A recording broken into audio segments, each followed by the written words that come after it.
Kim, when did you get the news that you were going to be freed?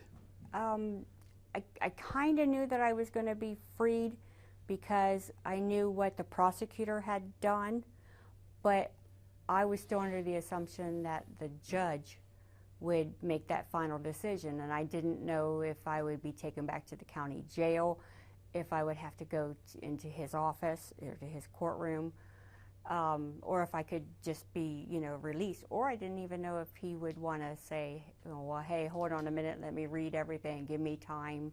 So on that Thursday, last Thursday, I was under the assumption that it would take a little while. So I went to a medical appointment, and then I called a cousin on the phone, and as I was talking, I saw Miss Golding, who's the warden's assistant, come at me, and she's like, come here. And that's when I knew.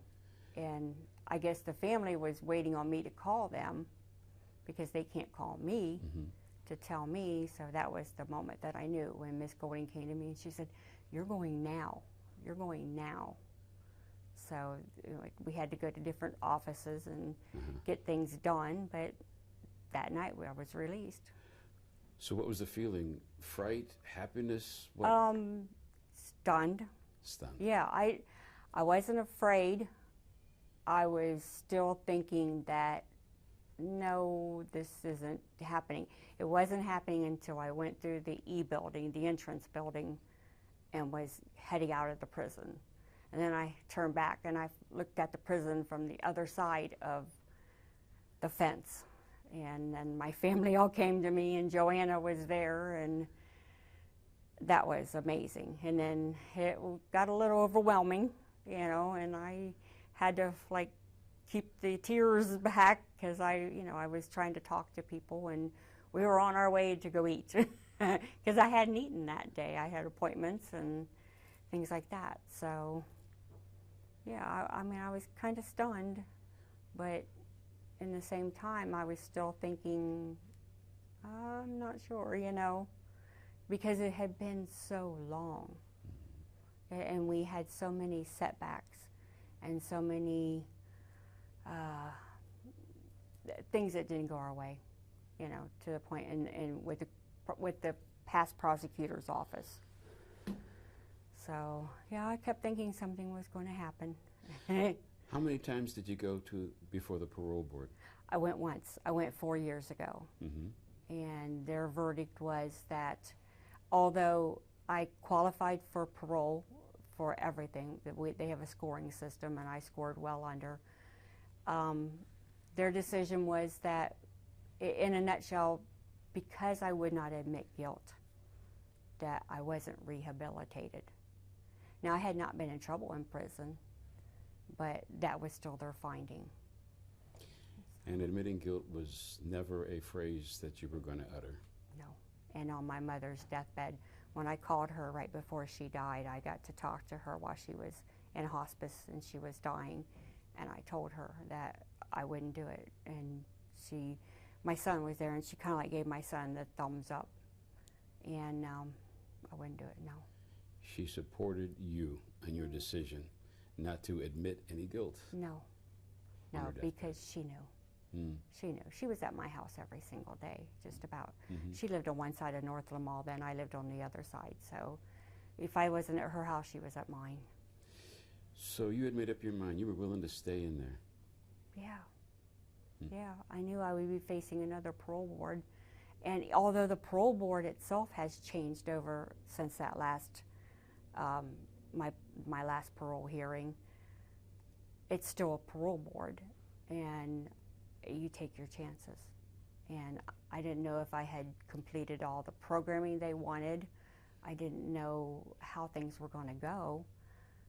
And there was a chance, yes, that I would be held over for another 5 years, like the last parole hearing I went to. So, every 5 years they were going to happen? Well, they can give you more time or less time, but they gave me 5 the time I went. They said, we'll see you in 5 years. So I didn't know. How did you keep your spirit up during that time? We'd go outside and walk. Did a lot of walking.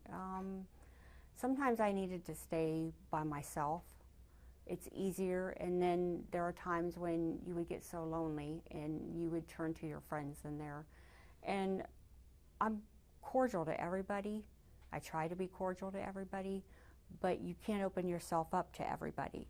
So you have a small group that you can talk to. You can tell, what's going on. And even a fewer that you can tell them what's going on legally, because usually you keep that quiet. Mm-hmm. But that's part of your life, and to keep something away from friends is very difficult to do. You need to vent, you need to talk, and they need to know what's going on in your life too. You have a vested interest. Some of these ladies, I've been together the whole, at least 15, 18 years. Mm. So.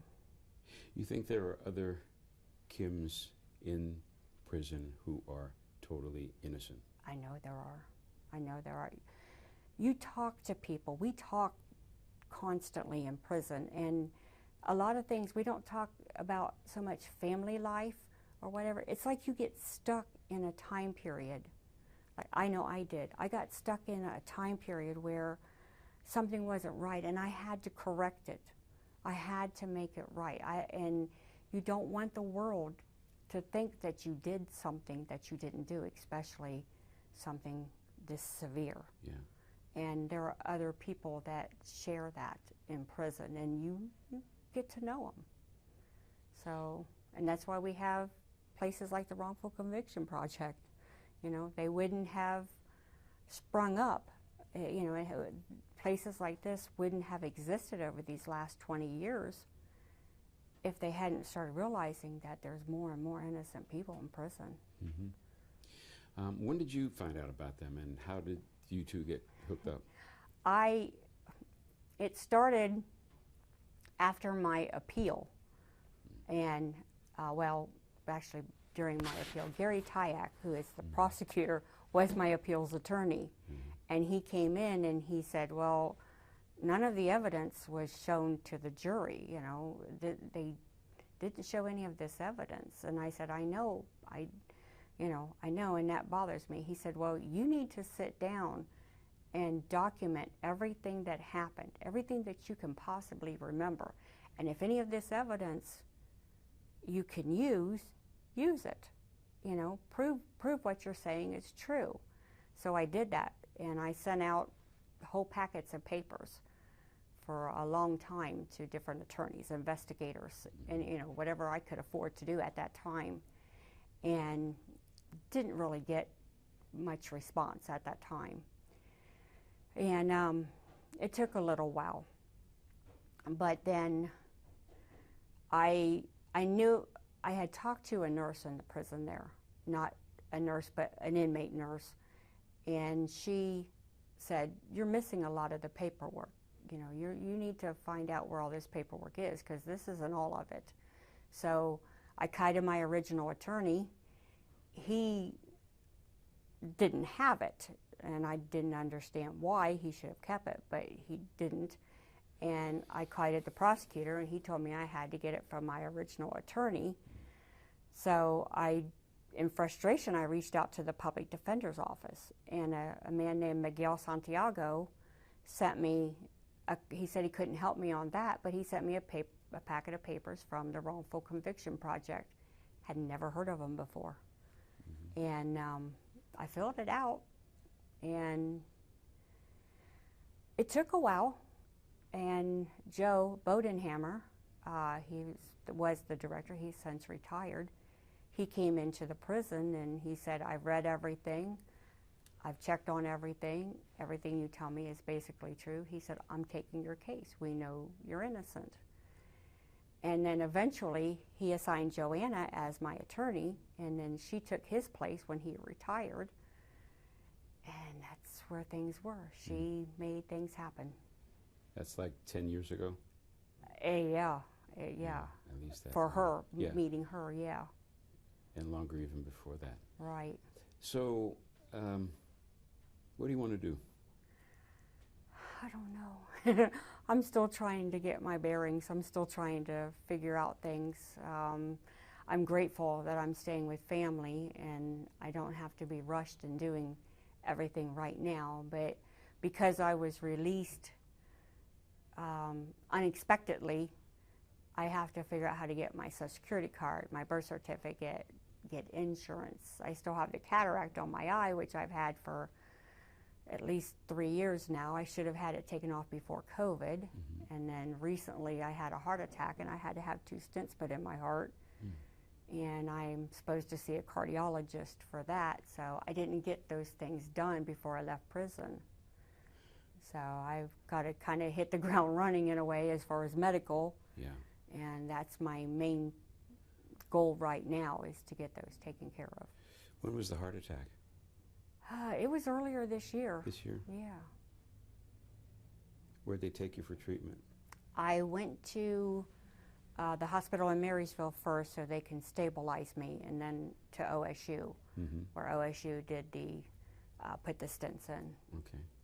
Do you think stress brought that on? What do you think led to a heart attack for you?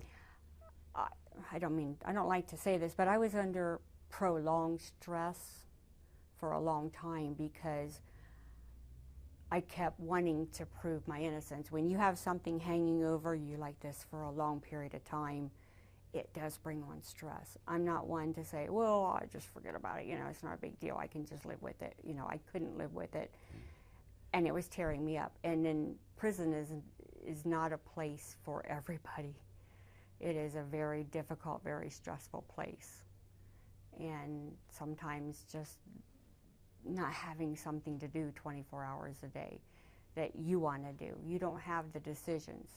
You don't make those decisions in your life. So that's also another stressful thing. Yeah. I was going to ask you about that. What was your day-to-day like? How did you manage this?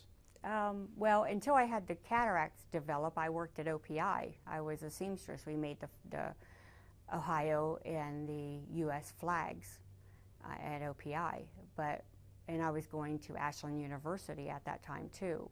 So I managed to get my associate's degree through there. But with the cataracts developing, and I had 2 at that time, I couldn't see to stitch. I couldn't see to see.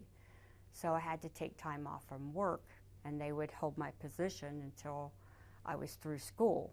So with free college, you know, I took advantage of it because they would compensate me on finding bigger writing and you know, things like that, so I could finish school. Where did you get your associates in? It's just a basic course right now. And then after I got my associates through Ashland, then I started working at Sinclair College. Okay. And that was more towards the business degree. Business degree? Yes. Okay. What's the biggest adjustment since last Thursday?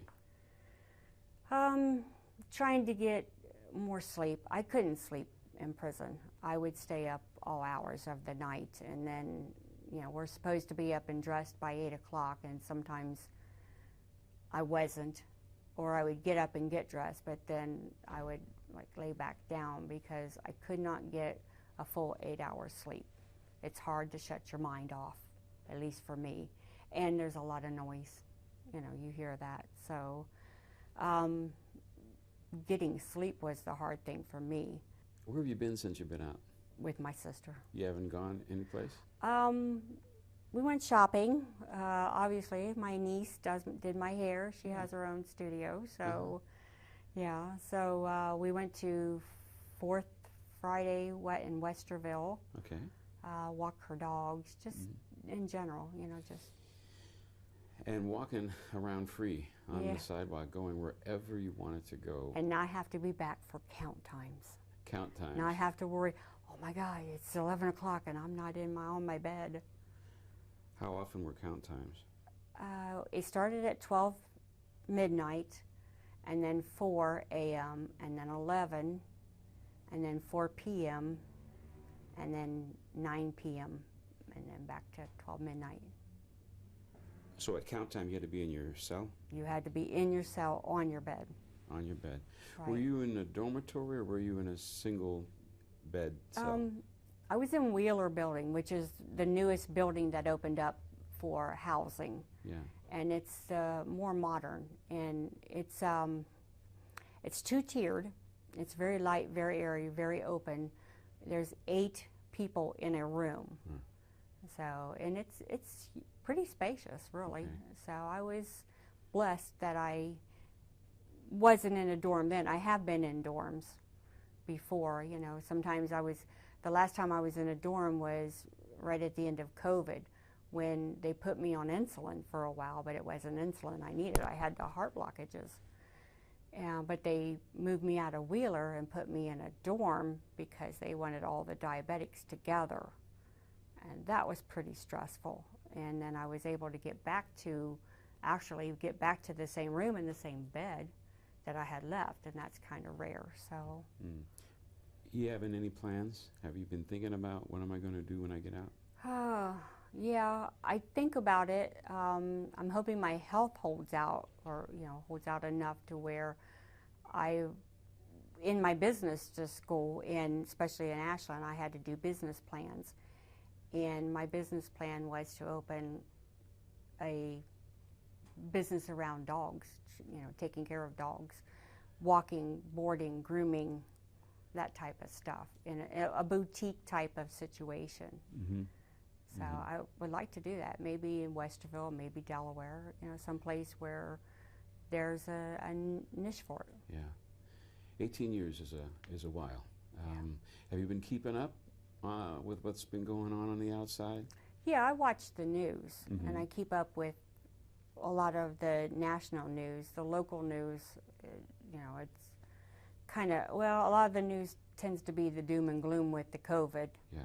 And there for a little while I didn't watch it, but when you don't stay connected to the outside world. Yeah. And you focus more on what's right here in front of you, and then not the bigger picture. What do you think about the world you've come back into? I know that a lot of Columbus, a lot of campus, a lot of Westerville has changed, and driving, well, is going to be very interesting. So, this street was here, or, trying to remember streets and where places are, and then you go to there and the place isn't there anymore, it's gone. So. You plan to drive again? Oh, yeah. Do all that? Oh, yeah. Okay. Yeah, I can't not drive, but I can't see right now, so, yeah, once I get the cataracts taken care of, then that's one thing I want to work on. That's your freedom. Yeah. You have a son. Yes. How has he reacted to you? Well, and you him? When I called him on the phone, I still didn't know, the judge had not signed off on it yet. Joanna told me what the prosecutor had said, so I went to the phone and I called him, and he was driving. I said, "Are you sitting down?" And he goes, "I'm driving, Mom, what?" And I said, "Well, I'm getting out." And he didn't say anything. And he said, "Hold on, Mom, hold on." And he was crying. I could tell he was crying. He had to pull over. He's 33 years old. And he had to pull over. He was like, "Mom, I just had to pull over. I can't believe it. Is it for sure? Are you serious? Is it real?" I said, "As far as I know, it's going to happen, So. And he's how old now? 33. 33. So when you went in, he was what, 15? 14. 14 years old. He had just turned 14 that year. Were you able to see him all the time? Yeah, my mother and my sister and her husband would bring him up when he was younger, and then at times my mother would, but then when she became sick, it was left to my sister, and they brought him up, and then COVID shut everything down. Yeah. So for at least a year I didn't see anybody. That was hard. That was the hardest time. And now in the prison now, you can only have one visit a month, and only 2 people can come. So that made it difficult. So I had to pick and choose who could come. Were there mothering things you felt you were giving your son even though you were locked up? Yeah, we would talk a lot on the phone. For a long time, we talked about every day.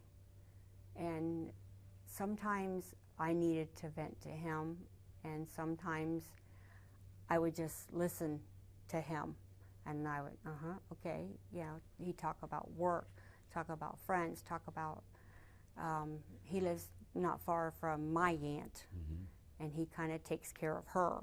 And, you know, she makes sure that she's okay and she's safe and all. So, yeah, I mean, family. I mean, that's just the one thing that I missed the most was the family. And he was my family. It's hard now because he was 14 when I went to prison. He's 33 now. I'm not his mother, and I'm his mother, but I'm not. Our roles have kind of reversed at times. I know that sounds strange, but there were times when I was in prison, he was giving me advice that I would be giving him if he were having problems. So, and I remember one day thinking that. I went back up to my room and I thought, he's not my child anymore. He's my grown man. Grown man. Yeah. So you knew, well, when you found out that you were going to get out, before you got out, that moment, when was that and what was your reaction to that? I had just got off a video visit with Joanna, and she told me, I mean, she was probably seemed more excited than I was, because I remember her asking me, do you have questions? And I'm like, no. You know, I couldn't really put a thought together. I hadn't really even thought about that moment. I was still fighting to prove my innocence. I was still trying to fight in that way. So when she said, you know, you're getting out, do you have any questions? I'm like, oh, you know, I couldn't think of anything. But I went straight from her office and I went outside for a few minutes. We have a courtyard in Wheeler. And I stood there for a few moments trying to get my thoughts together. And then I started calling family. You know, are you sitting down? This is what Joanna told me. I'm getting out. When? I don't know when, you know. So all these questions they were asking me, and I said, I probably should have been asking Joanna. So, but yeah, they started giving me the feedback to the questions I should have been asking. So. Okay.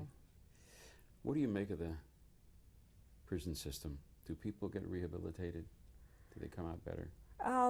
There's a lot of drugs in prison right now. In fact, our mail, we can, if my family sends me a card, a letter, a picture, I can't get that actual piece of paper because they're putting drugs on the paper. Yeah. So, and that, it angered me. They copy it and we get the copies, but it's never as good as what they sent you. So, and that's, the drugs in the prison are becoming rampant. How do you think you've changed over these years? I think I am, well, I was a pretty go-getter back then. You know, my mom lived very close to me, so if she needed things or I needed to take her to the doctor, I could do that. I could take my daycare kids, even because I didn't have that many at the time. I could take them with me, and the parents knew that I would be taking care of my mother. So I could manage several things at one time. And I'm hoping, I haven't been really out enough right now to know, but I think so. Once I get a phone and I start figuring out how to use them, because I was used to a wall phone, you know, so the advancements that's one thing I have to learn above trying to get things in order for me to live the rest of my life now. Well, thank you so much. Anything I didn't ask you, you wanted to let me know? I'm just honored that you came back for this interview because I didn't want to talk to anyone else. Talking to you is like talking to an old friend, and I appreciate that. Thank you. Thank you. And I want to thank Joanna, the Wrongful Conviction Project, because none of this would have happened without me. And I know that this is a monumental event, and it is by the grace of God and the people that took an interest in me to make sure that this happened, and they never gave up. And I cannot thank them enough.